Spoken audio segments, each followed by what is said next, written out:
gostaria de fazer alguma pergunta, nós, então tá bom, a 12, né? Vamos, a professora convidada do IFAM veio representar aqui o NAPNE, porque o NAPNE é o núcleo que atende essa comunidade. Ela veio mais por causa das cólicas, das dificuldades que o IFAM possui no fazer ali pedagógico junto àqueles que são surdos. Então ela vai fazer uma colocação ou uma pergunta. Professora Viviane Gomes da Silva.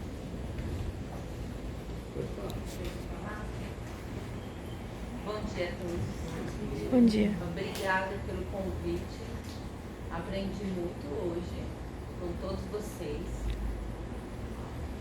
E na minha posição de professora, os obstáculos quanto aos alunos surdos hoje no Instituto Federal do Amazonas, no curso técnico de informática, onde temos 2 alunos surdos que vieram da Escola Augusto Carneiro, é justamente porque nós, professores, estamos ainda iniciando o aprendizado de Libras.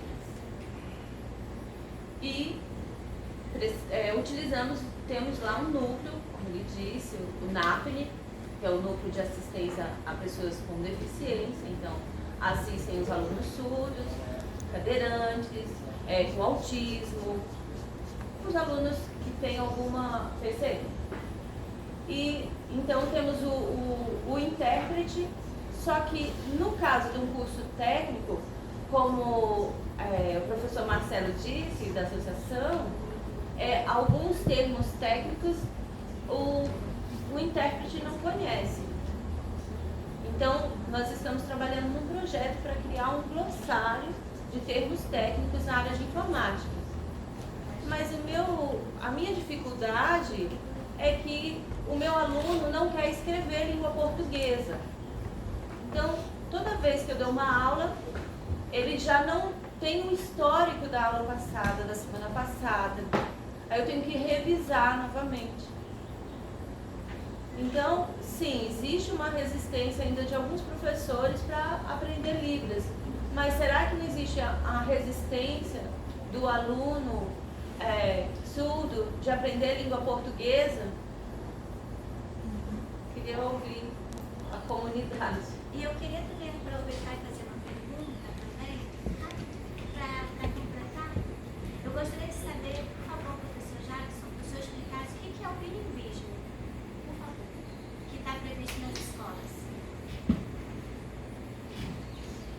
Então, primeiramente, ela fez uma pergunta muito importante, uma pergunta boa. Quanto ao surdo, né, que não quer escrever em língua portuguesa, ok, né, a gente precisa ter uma atenção básica. Ok, o que acontece hoje, né? A gente não tem nenhuma escola, a gente não tem nenhuma creche. Você vê, não existe nenhuma creche. Não tem creche. Nada. No Brasil, até agora a gente não vê nenhuma. Alguns, por exemplo, alguns surdos de 0 a 6 anos, eles não estão em creche. Né? Então, como é que vai ter esse desenvolvimento linguístico? Né? Essa questão da aquisição mesmo. Então, não tem um local assim. Então, isso é um problema grave. A professora Ronice Quadros, né? Ela é pesquisadora na área de linguística. Ela explica o quê? A questão da base, que é principal o quê? A aquisição linguística. Né? É preciso que dentro da escola, desde criança, né?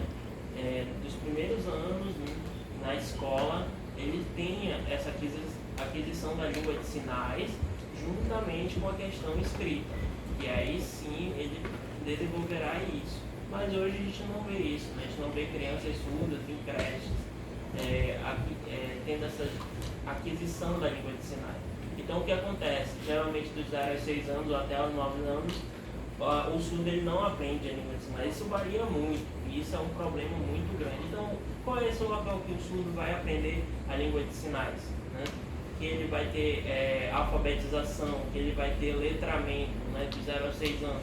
Aí o que acontece? Vão passando os anos e aí depois que o surdo vai ser colocado numa escola. Então muita gente acusa o surdo, né, dele ser preguiçoso, dele não querer estudar, não querer ler. Então a gente tem que ter um pouco de calma quanto a isso, ver o passado desse aluno, né, o que aconteceu, né, para ver o que realmente ocasionou essa lacuna, né, e que com certeza está relacionado à educação básica dele. Agora sobre o que é bilinguismo, vou explicar. O bilinguismo, dentro dessa parte da educação, dessa perspectiva da educação, é você ter como primeira língua a língua de sinais, Libras, e como segunda língua o português na modalidade escrita, mas que você saiba trabalhar essas duas línguas, né? Dentro dessas perspectivas. Hoje a gente tem proposta de bilinguismo, mas a gente não tem nada concreto. Não tem algo assim, a gente vê surdos fluentes em Libras, né? Assim como ouvintes também fluentes em Libras, temos surdos oralizados, né? Porque é uma questão de identidade. Temos também, o que é mais importante agora é que essas crianças surdas de hoje, elas desenvolvam a língua de sinais e também a questão escrita. Mas o que é o principal é desenvolver inicialmente a comunicação, mas utilizando o português na modalidade escrita. Para desenvolver o conhecimento, primeiro é preciso que essa criança tenha contato com coisas básicas. Por exemplo, o que é uma cadeira? O que é uma mesa? Então ele vai aprendendo os sinais, né, dos 0 aos 6 anos e desenvolvendo esse conhecimento. O que é isso?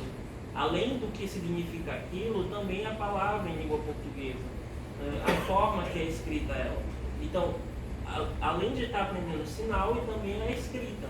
Então, mas é preciso ter uma atenção básica do que é a língua de sinais. Por exemplo, a questão do tradutor intérprete. O tradutor intérprete ele usa muito o eu, você, por exemplo, assim, uma sinalização desse jeito, uma sinalização trêmula, lenta, né? Então é algo que o surdo ele vai ficar impressionado com aquilo, ele não vai entender muito bem, não é algo muito natural. Às vezes ele utiliza palavra por palavra, o surdo não vai entender aquilo, porque isso não é visual, isso não é da língua. Preciso ser mais fluente, mais solto, né? Fazer a movimentação, a expressão facial corporal. Quer dizer, com o tempo ele vai adquirindo a língua, né? É igual, por exemplo, os ouvintes, né? O ouvinte tem contato com outra pessoa que é ouvinte, a pessoa que é ouvinte ela vai falar naturalmente com aquela criança ouvinte e ela vai adquirindo aquela língua. Também em sinais é possível, sim. Em sinais você sinalizando e a criança surda ela vai adquirindo aquela língua de sinais com o tempo. E o cérebro dela vai desenvolvendo. Mas se o surdo não tiver esse contato, ele vai ter prejuízo. E quanto à escola bilíngue, é preciso ter isso, né? Esse desenvolvimento dessas duas línguas. Tá ok? Agora, ele também vai fazer pergunta. Posso só complementar? Sim. Bem rápido. Com respeito ao tema, né, de português, porque o surdo ele não aprende, eu sou formada em língua portuguesa, já desenvolvi curso voltado para isso, ensino de língua portuguesa para surdo. Também fiz artigos relacionados a isso, apresentei em vários eventos. Mas é interessante notar que quando eu fui fazer a pesquisa de campo, eu fui nas escolas inclusivas, fui na escola do Estrangeiro, fui na escola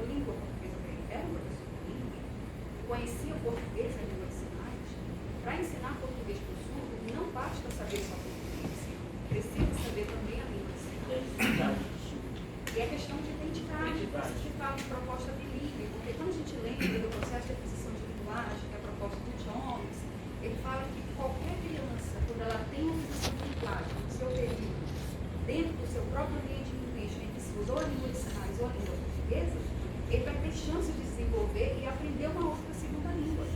Mas ele só aprende se ele tiver a aquisição da sua língua natural, no caso do surdo e a língua de sinais. Então, às vezes, não é qual é a dificuldade do surdo em aprender, mas qual é a minha dificuldade em ensinar o surdo. Porque a gente sabe que não é uma receita pronta. É algo que a gente vai desenvolvendo, vai aprendendo. A língua de sinais é algo novo, é recente, surgiu agora. Então, tudo é processo de experimentação, tentativas. E eu posso dizer com experiência própria, enquanto professora de língua portuguesa, enquanto professora de letras e línguas não fluentes, enquanto intérprete na EA, enquanto professora de línguas na pós, só conversando com ele, a gente percebe esse grau de dificuldade.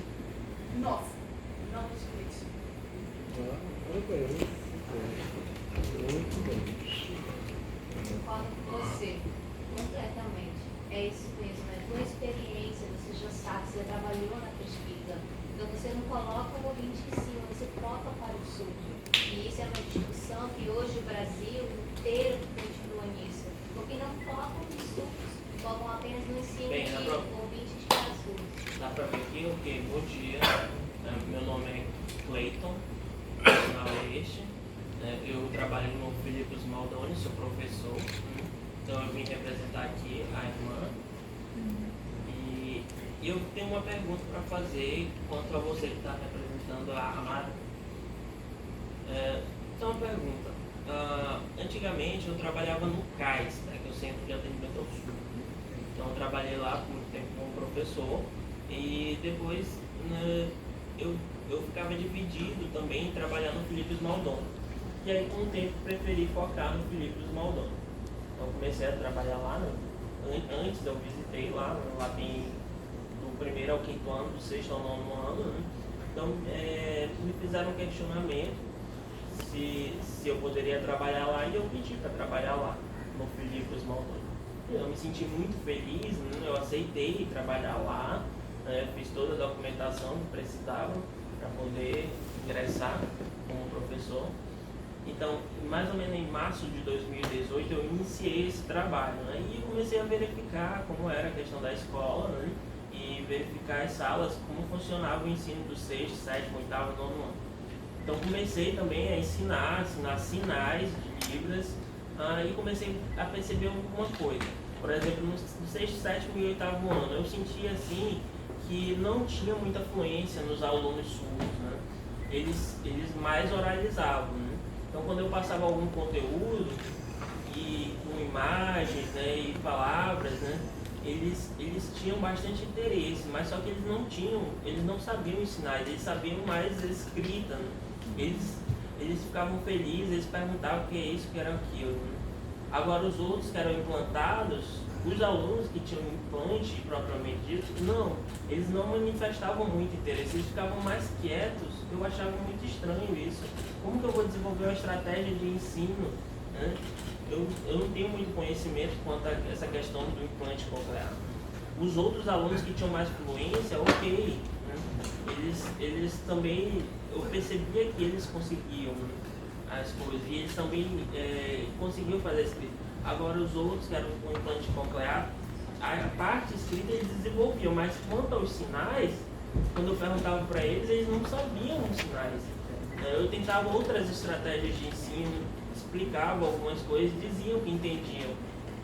Mas aí, quanto à oralização, os com implante coclear, eles desenvolviam bastante, ok, mas a sinalização não. Então eu percebi o quê? Que muitos dos surdos que sinalizavam bem agiam com preconceito contra aqueles que tinham implante coclear. E eu comecei a montar estratégias para eles se socializarem. E eles começaram a se sentir mais alegres contra aquilo. Muitos deles me perguntavam sobre algumas outras disciplinas, como português, ciências, geografia, né? E eu comecei a perceber que muitos diziam, eu sei isso, eu sei aquilo, né? Mas aí quando eu começava a comparar a questão, por exemplo, da sinalização e o que alguns oralizavam, né? Eu comecei a me organizar como uma estratégia de ensino para que ambos aqueles que oralizavam e aqueles que eram fluentes em Libras, ensinar. Mas eu, como único professor, eu não conseguia, eu acho que isso era impossível para mim. Por 1 ano e 7 meses, eu ficava dividido entre aqueles alunos que tinham uma fluência em Libras e aqueles alunos que apenas oralizavam. Então, eu me dividia quanto a isso, a ensinar ambos os grupos e tentar manter essa relação entre eles, né? Então, durante a prova, por exemplo, eu tinha que organizar, né? Antes eu dava bastante dicas para eles, né? E aí eles entendiam e eu explicava para eles que no outro dia eles iriam fazer a prova, né? E antes eles tinham que ter acesso ao conteúdo, né? Que eles tinham que estudar isso. Então, quando era no dia seguinte, né, eles estavam prontos e eu dizia para eles: vocês prestem atenção, a prova vai ser hoje sinalizada. Então eu começava a sinalizava mais uma vez, e eles tinham que responder em português. Ok, geralmente eram 20. Então, iria passando tempo, eles iam fazendo, né, iam respondendo, e eu via, por exemplo, que muitos dos alunos com implante coclear, eles não respondiam, não conseguiam. E aí eu ficava muito preocupado, né? Ficava assim, eu pensei assim, antes, na questão histórica do Filipe Smaldoni, na questão da oralização, né? Tivemos alunos que passaram por oralização, tiveram esse caminho, depois aprenderam língua de sinais e se desenvolveram. E eu fiquei preocupado, será que esses alunos não vão desenvolver? Chamei a pedagoga, conversei com ela, falei desses problemas, falei dessa questão, chamei um intérprete também, e aí ele explicou, detalhou isso. Então, eu falo assim, o professor em si, ele não é culpado do que acontece. Às vezes, o que acontece? O professor é colocado lá, naquela situação. E muitas vezes é trocado esse professor. Por exemplo, eu era um novo professor e eu não sabia da situação anterior. Então,